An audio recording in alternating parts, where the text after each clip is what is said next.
going on, guys? Welcome back to another video. This is another video that I wanted to do outside, but today's been a really busy day. I got home a few hours ago and it was already dark, and basically I'm getting prepped for tomorrow. We have a midnight release to go to for a video game. A lot of you guys probably can already guess what it is. We'll be meeting up with some of you guys there. Basically, I'm going to go ahead and get out of the way now. If you're wanting to meet me and Hayden, at least me and Hayden, and maybe even a special YouTuber that we have been I've been friends with for a very long time, the Gaming Goomba, be sure to come out to the GameStop in Hiram, Georgia tomorrow night around 10 o'clock for the midnight release of Smash Bros. Ultimate. I'm not sponsored by Nintendo at all. They probably don't even know who the heck I am, but I'm saying this because we will be there. And if you really want to meet us, if you want to meet Gaming Goomba, if you want to meet myself, if you want to meet Hayden, we'll be there. Trevor will be vlogging there, and he will be having fun with that. We'll be doing some videos there, stuff as well. We originally thought about bringing the projector system out and going to play Melee at the GameStop, but I realized how much of a hassle it'd be to carry around with me, so we decided against that. So basically, today's video is going to be an update on the truck, what's going on with it. There's a lot of stuff going on behind the scenes that I'm not going to get into too much detail on just yet, but it's going to be awesome when it does happen. And yeah, it's going to be absolutely insane. I can't wait. But there's a lot of stuff planned for the books next year. Basically, as far as 2018 goes with mods, we're pretty much at a close. My next few checks are going to be going towards, Christmas gifts, obviously, for the guys. And for my siblings and my parents, of course. It's going to be a blast. All that stuff is going on. The truck will be taking pretty much a mod hiatus until 2019 hits, due to the fact that I'm going to probably be pretty broke by the end of this month. My next check going strictly to gifts for the fellas, it's going to be draining on my bank account for sure. Even though I'll be out of school, so I mean, I won't be, using much gas to go places, so that would be nice. I won't be burning through my gas supply anytime soon. But we are going to be definitely doing a lot of gift videos. We're going to be doing the same thing we did last year, the gift video. It's going to be a blast. I can't wait to have everyone over again for that. Anyway, that's that. Basically, like I was saying, the truck's pretty much on a hiatus until next year starts. And there's a lot of projects going on behind the scenes that you guys don't know about. We've got a couple in mind already. One of them is currently in the process of getting the materials ready for it. It's going to be really cool. I can't wait. It's going to be very different. And let's just say the truck is not going to be the same after that. It's going to be completely different. You're not going to expect it. It's going to be awesome. I can't wait. Hayden is hooking it up big time with this. And it's going to change the way the truck is looked at forever. Maybe in a good way, maybe in a bad way. I think it's going to be a good way. The guys think it's going to be good. So we're going to go with that. Of course, the engine project is due next year as well. In case you guys didn't know, we're building a fully built 4.0 for the engine, for the truck. At least we plan on going full built. We may not do the forged pistons like I want to. The factory rods are already forged, so that's always good news. We're definitely going to be looking into intake manifold options as well for the boost setup I want to run. Which I'm stuck between Pro Charger and Turbo. Roots blowers are completely out of the discussion due to the fact that I need a higher top end punch. I can't with the crappy low end torque the Sport Tracs make. It's all down. I mean, it's not crappy low end torque. It's down low. The punch is down low. I need more top end for drag racing, which is what I'm building the truck for, as a street drag hybrid. And for street drag hybrid, we aren't going to be using low end that much. It's going to be predominantly high end, that $4,000 to $6,000 range. So a Pro Charger and a Turbo would be the best bet. But I'm really leaning towards Pro Charger just for the fact that it's going to still be a daily driver, and no matter how small a turbo is, it's still going to have turbo lag, even in the most minute of forms. And while the Pro Charger is the most expensive option that I can go with, as just the head unit is $2,500, it would be the most dailyable setup, and it will not have turbo lag, and I'll still get the top end punch that I want, albeit a little bit more expensive than the turbo kit. Basically, that's what's going on right now. With that, we haven't figured out the entire specifics yet of boost. But in the terms of the engine, basically the plan is right now we're going to get the block just rebuilt. The block's pretty strong. It's an iron block engine. It's not like it's an aluminum block where it'll bust a rod through it very easily. We're going to be throwing in ARP head studs, because one thing I've been reading up on is 4.0s tend at 10 psi, they tend to blow the heads off on the stock head crank or head bolts with the head studs with the stock heads. So that's definitely something I want to avoid, because I don't want to be going on a drag strip all of a sudden I don't have a head on my engine anymore. So that would not be fun. So we're throwing in ARP head studs. We'll be using Super 6 Motorsports Stage 3 ported heads and their cams, which are custom regrinds. Thankfully, they're not too expensive. They're about like, I think it's like $600. So pretty good for a set of cams for a 4-liter motor. Of course, I'll be getting all the associated hardware with that, which will add up to itself. As for intake-wise, since I'm not going roots blower, I will be using the factory manifold. It will be getting possibly ported as soon as the engine gets dropped in, or will get ported later. Haven't exactly decided on the time frame. Really just depends on money. Like I was saying, the block is going to just get rebuilt, refreshed. The bores are going to get cleaned up, whatever it needs. If I can afford it, I'll go ahead and have it sleeved. But if not, it'll be fine either way. As I don't plan on running, 50,000 pounds of boost through that motor. I plan on, at the most, like 20. And that's still a lot of boost for a 4-liter. So who knows really what I'm going to wind up doing when it comes to how much boost I'll be running. So if I can afford it, I'll go ahead and sleeve it just for protective measures. But I'm not like going to be butthurt if I can't. Piston wise, again, we'll more than likely reuse very similar stock pistons, not reuse the exact same ones that are currently in the engine. It's a 230,000 mile motor. I shouldn't be reusing those pistons. Crank will remain, stock equipment. It's pretty much fine. If I can afford, again, this is going to be one of those things if I can afford it. Because pretty much once this engine's done, I'm not pulling it back out. Unless it blows up, in which case I will have to. But I'm not pulling this motor out once it's finished, when it's been put together. Because that's a lot of money to go through to put a crank in, as well as all the other stuff that's forged.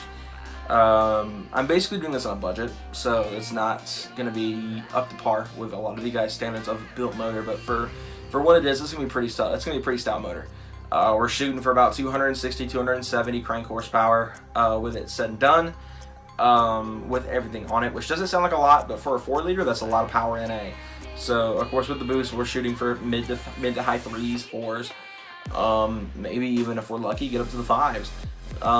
We're shooting for a record-breaking engine, but with the setup it's going to have on it, we don't know if it's going to be possible. But we're going to give it our best shot and make it as safe as possible with a complete fuel system, of course, later on down the line for boost.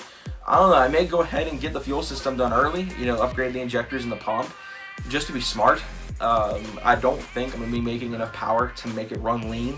We probably will wind up maxing out the stock fuel system though on the truck for the heads and cams build. So it's going to be a blast. I can't wait for all that. So I've already announced all that stuff earlier, which is why I'm totally fine with talking about the engine project. So that leaves cosmetics.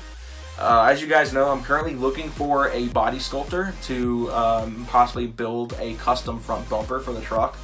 I have not found anyone yet. It's local to me, and no one's actually contacted me at all, really. That's really what I'm looking for. I'm looking for someone who can custom develop a very specific front bumper for the truck that it will have. I plan on getting the Amerihood as well. The Amerihood is a GT500 style hood that is built for Gen 1s and apparently Gen 2s as well. I did not know that, but apparently they exist for the Gen 2 trucks as well. But the Gen 1s, they have it for $290 on Car ID, so it's definitely not that expensive, and it's a pretty good option to go with. And that leaves color. So a lot of you guys know that my truck is completely tore up. If you've seen it in person, it looks a lot better on camera and on Instagram than it does in person. I'm going to be straightforward. If you ever saw the truck in person at Cafe and Octane, you'll know cosmetically it's in pretty rough shape paint-wise and headlight-wise. The paint is faded, it's scraped up really bad because it's a 15-year-old truck. And with 230K on the clock, and it was used as a work truck prior to the time I got it. So it's definitely banged up. It's definitely, suffered its battle scars, if you will. But we're currently deliberating on what to do about it. We'll probably be replacing a lot of body panels. Like I've said, I already want to replace the bumper. I already want to replace the hood. My driver's door is pretty much toast. There's a pretty bad gash where it was attempted to be broken into before I got it, which now has rust. The weather stripping is damaged around that area. There's some rust on the roof in a spot, very small spot. Don't know where that came from. It just was there when I got it. And of course, there's various amounts of scratches and stuff all over the body. So Yeah, it's understandable for its age. I'm not upset about it that much. I would love to have a perfectly, good looking truck, and I could always get it paint corrected, but for some of it, it's permanent damage I can't fix with paint correction. So it's going to be definitely a respray or a vinyl wrap job. I haven't decided everything yet. I've got some colors in mind that I'm not going to show. They're actually in alternate tabs right now playing behind this video, what I'm looking at, but obviously I'm not going to show you guys because that would ruin the surprise. So we will probably start that eventually. I think primarily right now my focus is to get the truck built, get figured out boost, build this PC that I've had hanging out here for a little while, and then we'll figure out a color and all that stuff. Maybe we'll do it before this. I haven't spent a lot of time on PC games anymore, so who knows when this will get built. Maybe I'll do the color first, depending on how, like a price comparison between these two, which one will be easier. I think with what we're looking at, the paint or color-wise, it'll be pretty good. I still haven't decided paint or vinyl wrap, so we'll see. But that's basically it right now. Basically, after all that's said and done, we'll be, of course, there's more to it behind the scenes with that, though. Of course, we'll be needing a limited slip rear diff. The trucks do come with open from the factory, so, trying to do a burnout, one will peel, not fun.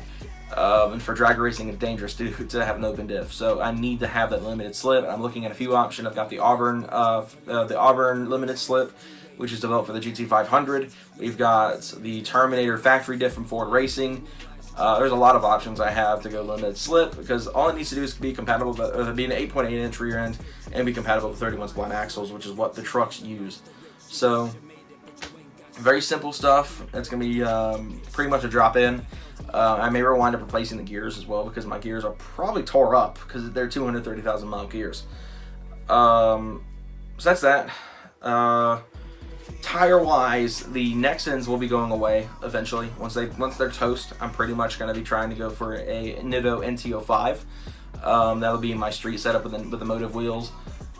Pretty much I want the stickiest road tires I can get. That way when it is building boost, it's still going to have no weight on the back of the truck. That way I can still do highway pulls and not be terrified of spinning out and crashing. Because I'm going to be pretty darn upset if I wreck it after all the stuff's done to it. Of course, for the drag setup, which I've said in the past, a lot of people have told me, you don't need a drag setup because, insert excuse here, you're not be making 900 horsepower. Primarily my reason for wanting a drag setup is to preserve my street wheels. Because I don't want to go do burnouts with the NT05s and then not have any tire left when I leave. NT05s have crap tread wear.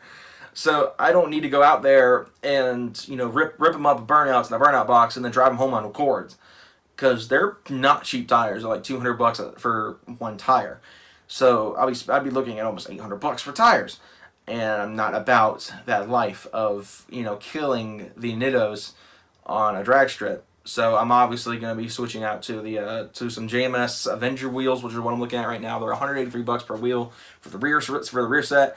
I haven't found prices on the front runners yet, but they're going to be really cheap. Of course, I'm looking at the Mickey Thompson ET Street R's for that setup as well.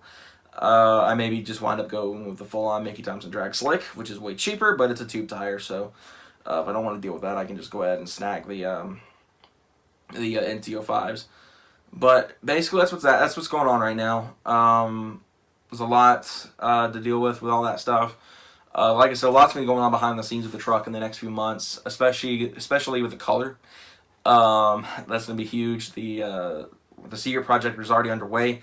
That'll be coming out possibly the end of this year, beginning of next year, depending on timeline on getting everything to put together. We've got basically the most important piece already on its way. Basically, I won't be revealing it until the actual install video of all that stuff. It's going to be amazing. I can't wait for that. But basically, that's an update on the truck right now as it stands. With everything that's going on with it. Like I said, it's pretty much on a hiatus until the beginning of next year, when we will really start tearing things apart and building this stuff up like crazy, performance-minded way.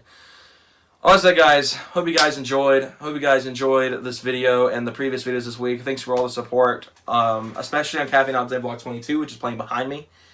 Fantastic vlog that came out of that. It was a very fun video to make. And I can't thank all of you guys for watching it. It took off and is record breaking for the Caffeine Out Team Vlog series as a whole. But with all that said, hope you guys enjoyed the video. Catch you guys on Saturday for that video because midnight release in video games and Friday car shenanigans are always the best way to spend your weekend. See you guys next time.